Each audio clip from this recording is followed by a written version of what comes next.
నేను ఆస్తి కోసమో డబ్బు కోసమో ఈ పోరాటం చేయట్లేదు. ఎందుకంటే ఇది పోరాటం కూడా కాదు, ఇది ఆత్మగౌరవానికి సంబంధించింది, నా భార్య పిల్లల సేఫ్టీకి సంబంధించింది.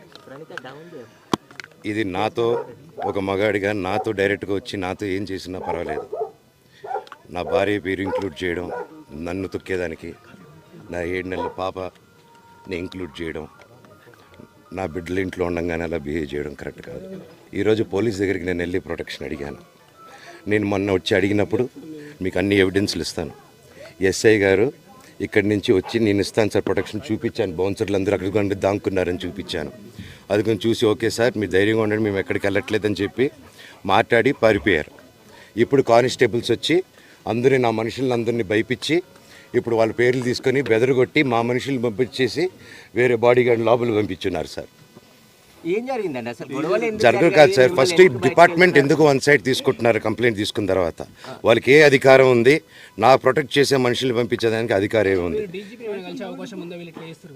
ప్రపంచంలో నా అందరినీ కలుస్తాను సార్.